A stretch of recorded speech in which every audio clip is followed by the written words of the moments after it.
வணக்கம். 8ஆம் நம்பர் தலைவர் பேசுகிறேன். விஜய் கட்சியினுடைய 2வது மாநில மாநாடு மதுரையில் நடந்துருச்சு. ரொம்ப சிறப்பாக நடந்துச்சு. அவருக்கு நம்ம பாராட்ட தெரிவிச்சுக்கிறோம் 8ஆம் நம்பர் இயக்கத்தை சார்பாக. மாநாட்டில் பலவிதமான அம்சங்களை பேசினார். கூட்டணி குறித்து, வேட்பாளர் குறித்து அவரே எல்லா தொகுதியிலும் நிற்கிறப்பல பேசினார். இது எம்ஜிஆர் சொன்ன பதில் தான். இதெல்லாம் 234 தொகுதியில் இந்த எம்ஜிஆர் தான் நிற்கிறேன், ஓட்டு போடுறது நீங்கள் தான் அப்படின்னு ஏற்கனவே எம்ஜிஆர்லாம் சொல்லிட்டாரு. அதே மாதிரி நான் எந்த மதுரை கிழக்கில் நான் தான் நிற்கிறேன், விஜய் தான் நிற்கிறேன், மதுரை மேற்குல நான் தான் நிற்கிறேன், விஜய் தான் நிற்கிறேன், உசிலம்பட்டில் விஜய் தான் நிற்கிறேன், அப்படி இப்படின்னு ஆண்டிப்பட்டில் விஜய் தான் நிற்கிறேன் அவர் போட்டு சொல்லி விட்டாரு. அதனால தொண்டர்கள் ஒரே கரகோஷமா இருக்காங்க. இதுல திமுக காரங்களை நான் ஆட்சி விட்டு வரட்டுவேன் அப்படிங்கிற மாதிரி சொல்லிட்டாங்க. ஸ்டாலின் சொன்ன பூரா செய்யல அப்படிங்கிற ஒரு கோரிக்கை வேற, ஒரு கொள்கை வேற, குற்றச்சாட்டை வேற வச்சுட்டாரு. இதுக்கு இடையில மாநாடுடைய பந்தல்ல, மாநாடுடைய பேனர்ல விஜயகாந்த் படத்தை சேர்த்து வச்சுட்டாரு. ஆக மொத்தத்துல விஜயகாந்த் கட்சி உங்களோட வருது அப்படிங்கிறத நம்ம தீர்க்க தெரியுமா அப்போதைக்கு தெரிஞ்சுக்கிட்டோம். ஒரு பேச்சுக்கு வார்த்தையே கிடையாது. உங்களுக்குள்ள பேசியெல்லாம் முடிஞ்சு போச்சு. உங்க படம் ஆட்டோமேட்டிக்கா வந்துருச்சு. நீங்க 2 பேரும் ஒண்ணு சேர்ந்துட்டீங்க. நீங்கன்னு மட்டும் இல்ல, திமுக கூட்டணியில் இருக்க அத்தனை பேர் உங்கள்கிட்ட வருது. நான் ஏற்கனவே சொன்ன பதில்கிட்டே இது. ஏற்கனவே சொன்ன பதில்கிட்ட ஒன்றும் பதட்டமெல்லாம் வேணாம். திமுக இருக்கக்கூடிய எத்தனை கட்சி இருக்கோ உங்கள்கிட்ட ஆட்டோமேட்டிக்கா ஸ்டாலின் காசை கொடுத்து தள்ளி விடுவார் போராஜா அப்படின்னு. நீங்க ஒன்றும் இதே மாதிரி பேசிக்கிட்டு இருங்க. எந்த பேச்சும் வேண்டாம். இப்படி வந்துட்டா திமுக தான் ஆட்சிக்கு வரும். அல்ல நீங்க கொஞ்சம் சீட்டு பிடிப்பீங்க, அல்ல திமுக கொஞ்சம் சீட்டு பிடிக்க, அல்ல 2 பேரோட சேர்ந்து ஒரு தேர்தலுக்கு அப்புறம் கூட ஒரு கூட்டணி கூட ஏற்படலாம். இதுதான் உங்க பதில். ஆனா கூட்டணி குறித்த அதிமுக பத்தின உங்க செய்தி தெளிவா அதுல குறிப்பிடப்படல. திமுக மட்டும்தான் சொன்னீங்க. பாரதிய ஜனதா விமர்சனம் பண்றீங்க. பாரதிய ஜனதா விட்டு அதிமுக வெளியே வந்துச்சு நம்ம கூட்டணி வச்சுக்கிறோங்கிற மாதிரி சொல்றீங்க. அதாங்க எவ்வளவு விலைக்கு நடக்கும்னு நமக்கு தெரியாது. எப்படி கூட்டி கழிச்சு பார்த்தாலும் சரிதான். திமுக திருப்பி ஆட்சிக்கு வர்றதுக்கு உண்டான வேலையத்தை நீங்களும் பார்த்துக்கிட்டு இருக்கீங்க. அவ்வளவுதான். எப்படி திருப்பி அவர்தான் வரப்போறாரு. காரணம் என்ன? நீங்க ஓட்ட பிரிக்கிறீங்க. உங்களோட எல்லா கட்சியும் வந்து சேருது. கம்யூனிஸ்ட் வந்து சேரப்போகுது, காங்கிரஸ் வந்து சேரப்போகுது, விஜயகாந்த் கட்சியை சேர்த்துட்டியா, மதிமுக வந்து சேர்த்துட்டியா, எல்லா கட்சியும் உங்க பின்னாடி வரப்போகுது. எந்த கட்சியுமே கிடையாது. ஸ்டாலின் 234 தொகுதியில தனிச்சு நிக்க போறாரு. பாத்துக்க, 234 தொகுதியில் தனிச்சுட்டேன். சீமா ஒரு பக்கம் தனிச்சு நிக்கிறாரு. அங்கிட்டு அதிமுக பாரதிய ஜனதா கூட்டணி தனிச்சு நிக்குது. ரிசல்ட்டே பார்க்க வேணாம். ஓட்டு பெட்டியை ஒட்டே வந்துக்க, ரிசல்ட்டே பார்க்க வேணாம். நான் சொல்றேன் 90ல இருந்து 100 சீட்டு வரைக்கும் திமுக பிடிச்சிருவேன். சும்மா விளையாட்டுக்காரன் கிடையாது. நீங்க பேச பேச, நீங்க எவ்வளவு வரைக்கும் நீங்க வீரியமா விஜய் பேச பேச திமுகவுக்கு வெற்றி வாய்ப்பு கூடிக்கிட்டே வருது. நான் யாருக்கு சங்கி கிடையாது. திமுக பலமுறை வஞ்சிருக்கேன். அதிமுக போட்டிருக்கேன், அதிமுக வஞ்சிருக்கேன், பாரதிய ஜனதாவை வஞ்சிருக்கேன், ராகுல் காந்தியை போட்டிருக்கேன், வஞ்சிருக்கேன். அன்னன்னைக்கு கால சூழ்நிலை, அன்னன்னைக்கு வரக்கூடிய செய்தி அடிப்படையில் ஆதரிக்கிறதும் எதுக்கிறது நம்மளே ஒழிய காலம் முழுக்க ஒருத்தர் சுங்கா கூடுறது, அவர் கையில கட்டி விடுறது, அவர் சாமான தாங்கிறது நம்ம வேலை கிடையாது. இதே நமக்கு வேலை கிடையாது. நம்ம கொள்கையும் கிடையாது.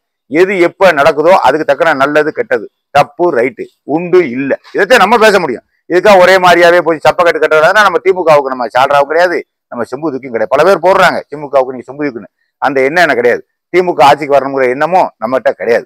ஆனா எப்படி கணக்கு பார்த்தாலும் ஏற்கனவே நான் சொன்ன கணிப்பத்தை இன்னமும் பார்த்துக்குங்க. ஸ்டாலினை நீங்க விழுத்தாட்டவே முடியாது தமிழ்நாடு அரசியல்ல. எழுதி வச்சுக்க. நான் சொன்ன கணிப்புட்டேன். நீங்க எத்தனை மாநாடு போடுங்க, மாநாடு போட போட, விஜய் மாநாடு போட போட திமுகவுக்கு வெற்றி வாய்ப்பு கூடிக்கிட்டே வருது. ஒரு கால் நீங்க போய் அதிமுகவோட சேர்ந்தா மட்டும்தான் இங்க கேள்விக்குறியாகுமே ஒழிய அதிமுகவோட நீங்க சேர போறது இல்லைங்க. பாரதிய ஜனதா இருக்குன்னு நீங்க ஒரு நொண்டிச்சாக்கு சொல்லுவீங்க. ஆனா நீங்க சேர மாட்டிய. ஆக மொத்தத்துல நீங்க தனிச்சு எவ்வளவு விலைக்கு ஓட்டை பிரிக்கிறீங்களோ, எத்தனை லட்சம் ஓட்டை வாங்குறீங்களோ அத்தனை லட்சம் ஓட்டும் அதிமுக ஓட்டு, பாரதிய ஜனதா ஓட்டு. அதை பாத்துங்க. எந்த கன்ஃபார்மும் இல்லை. பூராமே அதான் அதிமுக ஓட்டுக்கிட்டே இப்ப போய் எனக்கு தெரிஞ்ச வழி அதிமுக ஓட்டு பல ஓட்டுகள் பல விஷயங்கள் விஜய்கிட்ட கிடைக்குதுன்னு சொல்றாங்க. அதிமுக கூடிய ஓட்டு போல விஜய்கிட்டே விழுதுங்கிறாங்க. திமுக எதிர்ப்பு ஓட்டு நேரடி அதிமுகவுக்கு போறதுக்கு பதிலா நேர விஜய் தேர்வு பண்ணிடுறாங்க. அதுல சீமா கொஞ்சம் கூட தேர்வு ஆகலாம். அப்படி போயிருது. அப்படி போய் இங்க எப்படி திமுக அப்படி நீங்க விழுத்தாட்டுவீங்க? நீங்க எப்படி விழுத்தாட்டுவீங்க சொல்லுங்க. வாய்ட்ட பேசலாம், விஜய் வாய்ட்ட பேசலாம், வீரவசனம் பேசலாம், ஹோமனத்தை ஏற்றி கட்டலாம், லட்சக்கணக்கான பேர்ல உயரத்துல 2 கை கூட்டிக்கிட்டு கத்தலாம், கதறலாம். ஆனா தோக்குறதை எப்படி தோக்கடிக்க முடியும்? அதை சொல்லுங்க. எப்படி தோக்கடிப்பீங்க நீங்க திமுகவை? எந்த கட்சியுமே கட்சி உறுப்பினர் ஓட்டு போட்டு ஆட்சிக்கு வந்ததே கிடையாது. நல்லா நீங்க வரலாறு எடுத்து பார்க்கணும். இந்த கட்சி உறுப்பினர் ஓட்டு போட்டானையா, அந்த கட்சி ஜெயிச்சிருச்சியா? சொல்லிவிடுங்க இந்தியாவில். ஏன் உலகத்திலே சொல்லிவிடுங்க பார்க்கலாம்? கிடையாது, சொல்ல முடியாது. கட்சி தொண்டை ஓட்டு அது பேச மாட்ட ஓட்டுட்டேன். அது 90% அது தாங்கும். மீத 10% ஓட்டு ஆட்சிக்கு வருதா வரக்கூடாது 6 ஓட்டு நடுநிலையான ஓட்டு, எதிர்ப்பு ஓட்டு. இந்த பக்கம் பிடிக்காத இந்த பக்கம் குத்துவேன், இந்த பக்கம் பிடிக்காத இந்த பக்கம் கொடுப்பேன். ஆக மொத்தத்துல தேர்தல் வித்தியாசம் எவ்வளவுன்னு கேட்டா வெறும் 25 லட்சம் ஓட்டுட்டேன், வெறும் 20 லட்சம் ஓட்டுட்டேன். ஆதரவு எதிர்ப்பு. இங்கிட்டு பிடிக்கலன்னா இந்த 25 லட்சம் இங்கிட்டு போகும், இந்த பக்கம் ஆதரிச்சுவேன், அங்கிட்டு ஓட்டு போடுவேன். ஆக மொத்தம் 25 லட்சம் ஓட்டுக்குள்ளதே தமிழ்நாடு அரசியல் பூராமே ஓடிக்கிட்டு இருக்கு. இந்த 25 லட்சம் ஓட்டுல நீங்க எவ்வளவு வாங்குவீங்க? நீங்க 50 லட்சம் ஓட்டு வாங்கிருவீங்க. நான் உதாரணத்துக்கு சொல்றேன். 25 லட்சம் ஓட்டு தொங்கு ஊசால் அடிக்கிட்டு இருக்குல்ல, 50 லட்சம் ஓட்டு விஷயம் வாங்கினா என்ன கதி ஆகும்? ஆக மொத்தத்துல ஆட்டோமேட்டிக்கா 100 சீட்டு கன்ஃபார்ம் வச்சுட்டு அவர் 10-20 சீட்டு ஆட்சி அமைக்கிறது. நான் ஸ்டாலின் வேலை முடிஞ்சு வச்சு. இப்பவும் நான் சொல்லிக்கிறேன் கேட்டுங்க. அமித்ஷாவா இருந்தாலும் சரிதான், அது எடப்பாடி பழனிசாமியா இருந்தாலும் சரிதான், அது மோடியா இருந்தாலும் சரிதான். ஸ்டாலினை தோக்கடிக்கிறது சாதாரண விஷயம் இல்ல. அவர் பலமா காய் நகர்த்தி போட்டு இருக்காரு, ராக்கெட் வேகத்துல போறாரு. உங்களால முடியாது, ஈடு கொடுக்க முடியாது. பேசாம என்னை கேட்டா ரொம்ப கடினமான தேர்தலா இருக்க போகுது உங்க எல்லாத்துக்கும். எதிர்கட்சிக்காரங்க எடப்பாடி பழனிசாமி ஆசை நிறைவேறுமா நிறைவேறாதான்னு நமக்கு தெரியல. அந்த அளவுக்கு கேள்விக்குறியாவே போய்கிட்டே இருக்கு.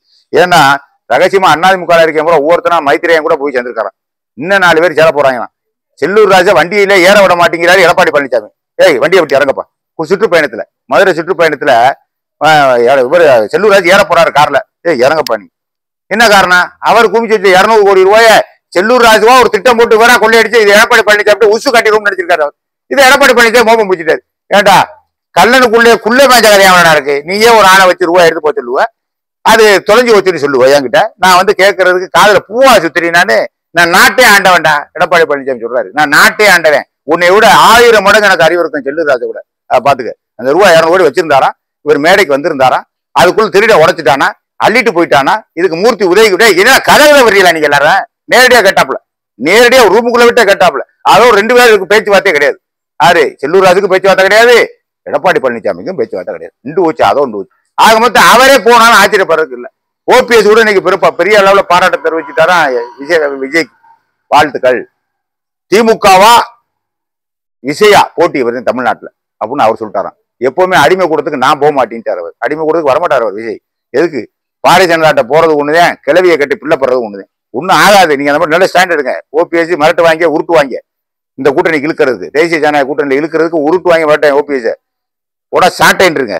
தமிழ்நாட்டில் என்ன பண்ண போறாரு? அமித்ஷா வந்து பிடிக்கிறவரை இங்க வந்து ஒரு மயிர் பிடுங்க முடியாது. உங்க ஸ்டாண்டை கரெக்டா எடுங்க. இந்திய லெவலில் என்ன பண்ணிட்டு போறேன்? உங்க ஸ்டாண்டு கரெக்டா, ஏன் ஸ்டாண்ட் இதுதான். நான் வந்து ஆகும்போது நீங்களே இப்ப தவேக்காவுக்கு போறதுக்கு தக்கன தயாராயிட்டாரு ஓபிஎஸ். ஓபிஎஸ் அங்கிட்டு போயிட்டாரு. எப்படி கூட்டி கழிச்சு பார்த்தாலும் விஜய் வளர வளர திமுக ஆட்சி மேலும் மேலும் இங்க ஆகிட்டே இருக்கும். இந்த தேர்தலில் 26 தேர்தலில் திமுக வளர்ந்துகிட்டே போயிட்டே இருக்கும், ஓட்டு வாங்கிட்டு போயிட்டே இருக்கும். சுற்றுப்பயணம் பண்ண 100 சீட்டு 102 ஆகும், 102 104 திமுகவுக்கு, அதிமுகவுக்கு பாரதிய குறைஞ்சிக்கிட்டே வந்துகிட்டு இருக்கும். 70 இருக்குது, 60 இருக்கும், 50 இருக்கும், அப்படி குறைஞ்சிக்கிட்டே அங்கிருந்து வரும். எப்படி கூட்டி கழிச்சு பார்த்தா என்ன, எப்படி எத்தனை தடவை பேசினாலும் சரிதான், உட்கார்ந்து ஊரே உல போட்டாலும் சரிதான். சாதாரண விஷயம் இல்ல ஸ்டாலினை விடுத்தாட்டு இருக்கு.